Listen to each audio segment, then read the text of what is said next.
तो 7.1 का question number 2 देखते हैं। इसमें भी कह रहा है दो बिंदुओं के बीच की दूरी ज्ञात कीजिए, जिसमें दूरी ज्ञात करना दो बिंदुओं के बीच की दूरी और दो बिंदु दिए हुए हैं। पहला बिंदु क्या है, ए cos 25 अंश और 0 है, तथा दूसरा बिंदु क्या है 0 और ए cos 65 अंश, ये दिया हुआ है। तो यहाँ पर मान लीजिए क्या हो गया, यह x1 और यह क्या हो गया y1, यह क्या हो गया x2 और यह क्या हो गया y2। दो बिंदुओं के बीच की दूरी का फार्मूला है, यहाँ इसमें रख दिया जाए तो d बराबर हो गया अंडर रूट x1 का मान कितना हो गया a cos 25 अंश, फिर माइनस x2 का मान कितना है 0 है, तो 0 हो गया इसका होल स्क्वायर प्लस ये हो गया y1 कितना है 0 और माइनस कितना हो जाएगा a cos 65 अंश और इसका होल स्क्वायर कर देंगे। ठीक, ये हो जाएगा d इक्वल टू, ये तो 0 है तो 0 हट जाएगा, तो ये हो जाएगा a cos 25 अंश होगा कि नहीं होगा, इसका होल स्क्वायर कर देंगे प्लस ये क्या हो जाएगा माइनस a cos कितना हो जाएगा 65 अंश का होल स्क्वायर। ये हो जाएगा d इक्वल टू ए का वर्ग करेंगे तो क्या हो जाएगा ए स्क्वायर हो जाएगा, ये हो जाएगा cos स्क्वायर 25 अंश, ठीक, प्लस ये स्क्वायर हो जाएगा नहीं हो जाएगा, और ये हो जाएगा cos स्क्वायर 65 ये हो जाएगा। फिर इसमें जो है d बराबर हो जाएगा ए स्क्वायर दोनों में कॉमन कर लेंगे, ये स्क्वायर कॉमन हो गया, ये हो जाएगा cos स्क्वायर 25 अंश प्लस cos स्क्वायर 65 अंश, ये हो जाएगा। ठीक, d बराबर, अब ये स्क्वायर है तो इसका वर्गमूल निकल जाएगा, ये हो जाएगा खाली, तो ये हो गया और अंडर रूट में क्या हो गया cos स्क्वायर 25 अंश और प्लस cos स्क्वायर 65 अंश। ठीक, तो यही इसका जो आंसर हो जाएगा। अभी इसमें त्रिकोणमितीय फार्मूला लगा करके हम लोग और इसको आगे हम लोग बढ़ा सकते हैं। ठीक, जैसे अभी आप लोग फार्मूला क्या पढ़े, sine square theta plus cos square theta equal to 1 पढ़ेंगे हाँ? तो इसमें अभी हम लोग मान लो यहाँ पर पूछा जाए कि साइन थीटा बराबर क्या होगा, तो साइन थीटा बराबर क्या हो जाएगा 1 माइनस cos स्क्वायर थीटा, इस सूत्र का भी प्रयोग करेंगे। ठीक, तो को बदल सकते हैं हम लोग साइन में,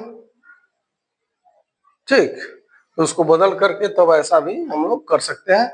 लेकिन अभी जब त्रिकोणमितीय समीकरण आप लोग या त्रिकोणमितीय चैप्टर जब पढ़ लेंगे तो इसको आगे भी आप लोग बड़े आसानी से सॉल्व कर लेंगे। ठीक, तब तक इतना ही आप लोग देखिए। ठीक, अब हम लोग जानते हैं कि cos 90 minus theta is equal to क्या होता है साइन थीटा, या sine 90 minus theta is equal to क्या होता है कॉस थीटा होता है। ठीक, या यहाँ पर स्क्वायर लग जाए तो यहाँ पर भी स्क्वायर हो जाएगा।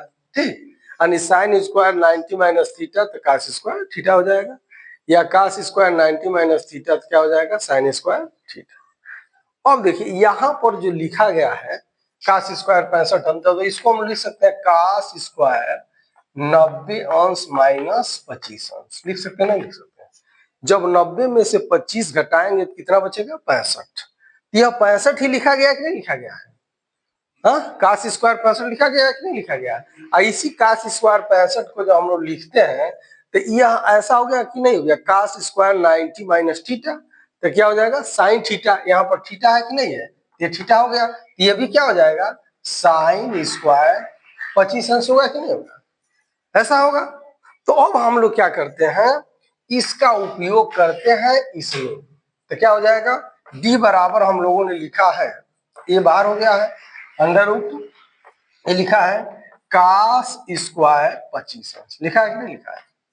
अब इसकी जगह पर cos स्क्वायर 65 की जगह पर हम लिख लेते हैं कितना cos स्क्वायर 90 अंश माइनस 25 अंश, कोई दिक्कत नहीं है। अब इसके जगह पर हम लोग क्या लिखेंगे, इतना लिखेंगे, क्या हो जाएगा, डी बराबर A under root cos square 25 अंश plus cos 90 minus theta sine theta, तो साइन थीटा हो जाएगा, क्या हो जाएगा, साइन स्क्वायर कितना हो जाएगा 25 अंश, होगा कि नहीं होगा। और अभी अभी हम लोगों ने पढ़ा है कि sine square theta plus cos square theta equal to क्या होता है 1। यहाँ थीटा का मान सेम होना चाहिए कुछ, अगर यहाँ 45 है 45 45 होना चाहिए, हाँ 30 30 होना चाहिए, 60 60 होना चाहिए, 25 25 होना चाहिए। थीटा का मान बराबर है कि नहीं है, तो इसकी जगह पर क्या हो जाएगा 1 हो जाएगा, तो डी बराबर हो गया ए अंडर रूट 1 का वर्गमूल क्या होता है 1 ही होता है, तो डी बराबर क्या हो जाएगा ए। हाँ, यानी इस दो बिंदुओं के बीच की दूरी क्या निकल गया ये, कोई दिक्कत नहीं है, यही ना आया है, ए का मान डी का मान 1 आया है। ठीक, कौन सा विकल्प सही है, ये सही है, चलो ठीक।